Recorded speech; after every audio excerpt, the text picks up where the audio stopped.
Hello everyone, welcome to another Flesh and Blood video in theme of new expansion slot for a lot of the heroes and in the new ban list.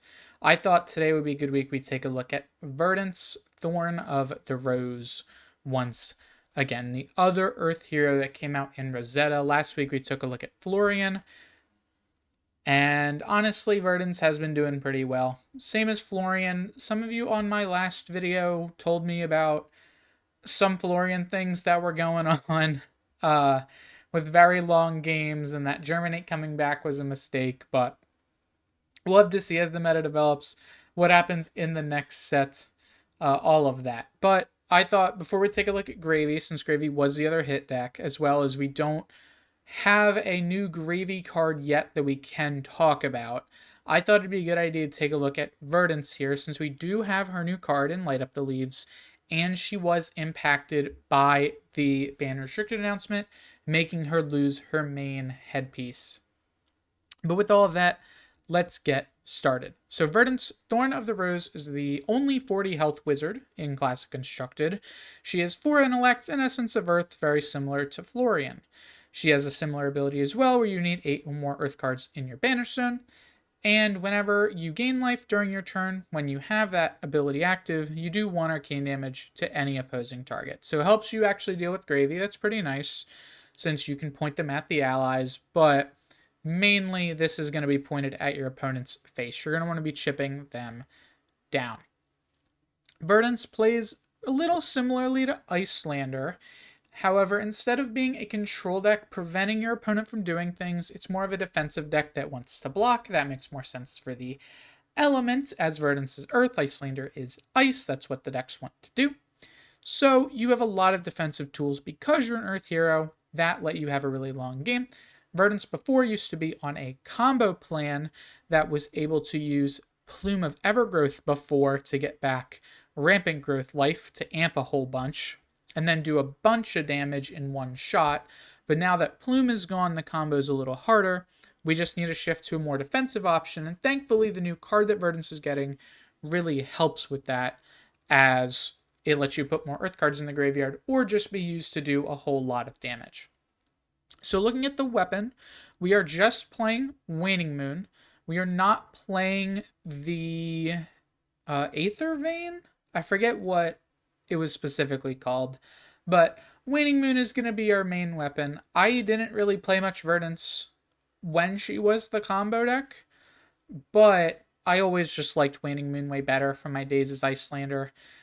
You can play Surgent Aethertide, I think is what the weapon's called. You can play Surgent Aethertide if you would like. However, we are not on the tree, so we don't have a consistent way to amp it, as well as you need this for your main late game, as this deck is built a lot similarly to how Icelander was played, where you want to trade down with your opponent, and then when they get to a really low life total, you just try to burst them with arcane damage. We need the Waning Moon for that. For our headpiece, we are playing the Crown of Providence as our main option. The only matchup we probably don't want this, well, I guess there's a few. Any matchup we want, Balance of Justice, we can play that. We are playing Balance of Justice in the deck. If we do happen to play against Kano, the dreaded Wizard Mirror, we do have 4 AB already, so I didn't think we really needed the 5th AB. And we can just play Balance of Justice because that could draw us more heat if they do play their high draw cards, since Kano is still just the I'm just going to try to burst you deck and not the pitch deck it used to be.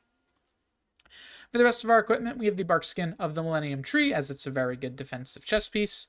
Stonewall Gauntlet, a glove that isn't really played much in a lot of decks, but this card having at least 2 block, usually per turn, upside versus or per game, upside being way better against something like Ninja that needs the combat chain, or like Fang or something else like Draconic that needs the chain.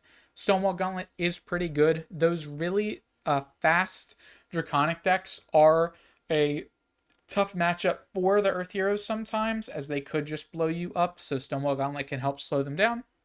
And then, of course, we're playing Storm Striders, as we are a wizard that wants to get our opponent really low and then blow them up on their own turn.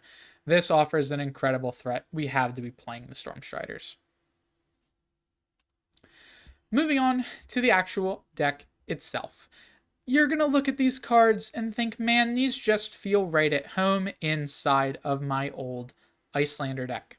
Cards like Command and Conquer and Enlightened Strike are staples, but instead of the Wounded Bull and Findel's Fighting Spirit that we used to see in the deck, instead we have very powerful Earth cards that take their place. Felling of the Crown and Plow Under are two cards we talked about last week that offered a lot of value with their good destructive abilities and have the capability of getting an incredibly high amount of damage mid to late game. We are playing 6 copies of Fruits of the Forest, 3 red and 3 blue as they're easy cards that get put in our graveyard. Pulsing Aether Life is our mainstay 1/4 burn spell that can also gain us a little bit of life. And as Burn Bear was a very powerful card that we saw use inside of Verdance in the main board. Even though this card doesn't pitch, it's a non-attack that blocks 3, which makes it good with our chess piece. It's a non-attack burn spell, which means it's good with our Storm Striders. We can just throw this 4/6 damage, and it's a very powerful tool. Verdance gets a new version in Light Up the Leaves. This is a 3/6 arcane to any target at red that also blocks 3. This one is an Earth Wizard card, which means it can be used for decompose effects, and its other effect is at instant speed you can discard it and an Earth card to prevent the next 6 arcane damage target source would deal this turn. There's not really any cards that stop arcane damage from being prevented, so if your opponent, who is say an Acilio or you're in the Verdance Mirror, tries to burn you out for a game, you can use a Light Up the Leaves, getting rid of one other card in your hand, and pretty much block it like it was a 6 power attack, or not even, since you can discard a 0 block Earth card to actually get this effect. Mainly, it'll either be blocked with or played for its 6 arcane damage, but it's still an incredibly powerful card that's already in effect Verdance was playing in Burn Bear. The rest of this deck's aggression comes in from some of its blues. 3 copies of Emeritus Scolding, as it was the old highest damage burn spell before Burn Bear, as well as it's a blue, so it's really nice. 3 Autumn's Touch, as it's a 3-block Earth. Arcane Twining, if we need that little bit extra damage. And, of course, our main combo, Damage Amplifier, Rampant Growth, and Life, as we do want to do the combo at some point in the game against slow matchups. For some of our deck's defenses, we do have the Rootbound Carapace, as it's just the best D-React we can be playing to get our ability online. This will come out, I guess, versus Kano, but really no other deck you're cutting this against. We are playing 4 copies of Healing Potion. How do we do that? Of course, with the Ponamu Amulet. I hope I pronounced that right. Or Pounamu? I don't know. This is just a Healing Potion number 4. So we're playing it since we need Healing Potion for our combo. Everbloom Life, since it gets our combo back. Heartbeat of Candlehold, as it gives us a lot of life and triggers our hero ability 3 times.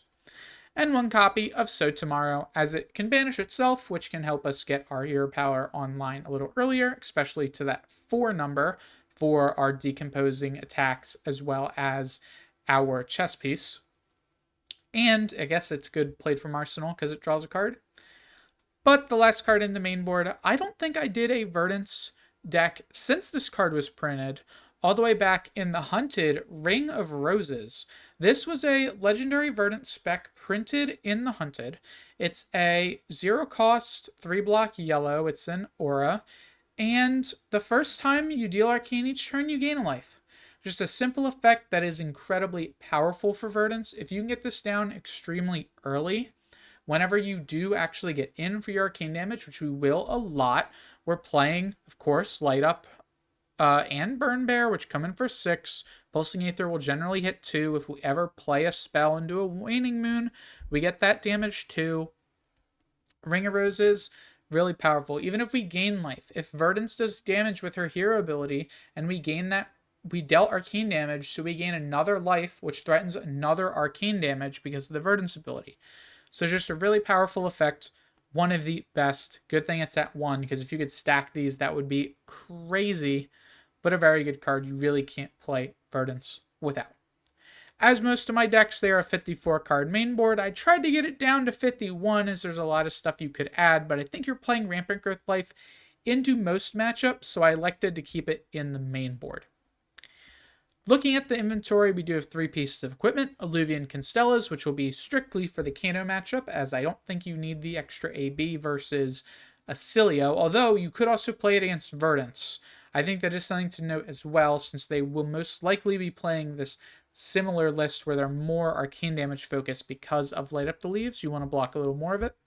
Metacarpus nodes is more arcane prevention, as well as it makes our combo reach a little larger.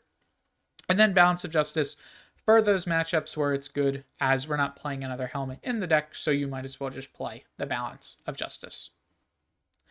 For the actual cards in our inventory, Cadaverous Tilling is an extra aggressive attack that can help decompose.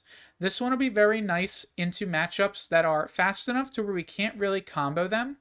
Since we're bringing 6 Diriacs into those, if we can't combo them with the Rampant Growth Life, we want to cut these down to bring in the Cadaverous Tillings, as a 3 for 8 that helps us get online faster is extremely powerful. As well as any matchup, you just have cards you need to fill. Versus something like Gravy Bones, we're not bringing in the Diriacs. Scour doesn't really do anything, and Mental Block is kind of negligible. And of course, we're bringing the Outed. That's the one tech we're playing. So we want that Cadaverous Tilling. That is a matchup we are comboing, since they're going to give us enough time to put down our potions and draw our Rampant Growth lives. So the Cadaverous Tilling will help clear allies and deal a lot more damage. Outed is specifically for the Gravy matchup. I do have Scar for Scar in the maybe board here, as that could be an option if you wanted it. Like I said, we don't know what the ally does. Technically we do. Yes, I know it was leaked. I don't want to talk about it. But if that number matters, if 4 ends up mattering, we want to bring in Scar for Scar instead of Outed. Even though this is a life gain deck, we might have more life than the Gravy opponent. We can still use Scar for Scar to clear if need be. But Outed, very good. We saw this in the Florian deck, as well as it's just a 0 for 3 go again. That we don't care about it not blocking, since we're only bringing it in against Gravy. 6 Diriacs, I'm on 3 Sink and 3 Shelter. Shelter mainly because it's very good versus Assassin and Syndra. If you don't own Shelter from the Storm, you can play Fate Pristine instead. And finally, the last 2 cards in the deck are 2 more blues. There are a few options you can go with. I think these are the best ones. Most Verdance lists are on 3 copies of Mental Block. This is a 2-block blue block card that you can discard it to prevent the next 2 damage that will be dealt to you this turn. And the first time you prevent damage this way, you make a Ponder. Very good versus decks that aren't ones you want Diriacs into, but also ones you want to be more defensive against. Having Mental Block lets you prevent a bunch of extra damage. Anything with a good amount of split damage. So mainly Florian, or against something like Vincent that do a good amount of arcane damage. Mental Block can be pretty nice into them, as this can give you a Ponder to help replace your arsenal. And just any other deck that has high amounts of arcane. Something like Acilio, Mental Block's good against, or something like the Mirror. Pretty dang good. And then 3 copies of Scour. Scour is really good versus the Draconic heroes, specifically Fang. Fang is a pretty tough matchup, as he just has a lot of tricks to go over. This can just blow up his whole game plan, as a Scour plus a blue could blow up all of the fealty tokens that he needs. As well as that, it's just a good 3-block blue. There aren't too many other matchups you'd want Scour against. Theoretically, it's going to be good next set, depending on how many auras have 0 cost, but there are going to be a lot more tokens too. The Reviled heroes are going to be making a lot of might tokens, and we might see a lot of confidence and toughness tokens made by the revered heroes. So Scour might be a little better going into next set as well, but right now it just blows up a few things that are pretty niche, mainly those fealty tokens, although you do want Diriacs into that matchup. That's a matchup you could like go down the Rampant Growths to go up the Scours, just so you can have that removal for those fealty tokens. But with all that, that is just going to be a fast deck list, there isn't much to talk about Verdance. The deck really isn't intricate. The main game plan comes down to getting a bunch of Earth cards in your graveyard, and then keeping 2-card hands to use your Decompose effects to turn your hero ability online. And then once your hero ability is online, you play your life gain effects to gain life, slowly chip down the opponent, get them low enough, and then blow them up with the Stormstriders combo. The deck's really simple. It's pretty easy to understand. I think most people can get to understand it at least some bit. There are times where it can be very intricate, just like every other deck in Flesh and Blood. There are many different ways to play different decks, and all of them, you got to really understand it. But I think Verdance is one of the easier decks. It's a lot like Guardian, where it's just like a block go deck, but this one I think I find a little more fun. I just like playing Wizard a little more than Guardian, so I think Verdance is pretty cool. If you're playing this deck, this set, before the new set comes out, you can drop Light Up the Leaves for either another blue, like a blue burn spell, like a Destructive Aether Tide. You can cut it for just moving the Tillings to the main and play something else in the sideboard.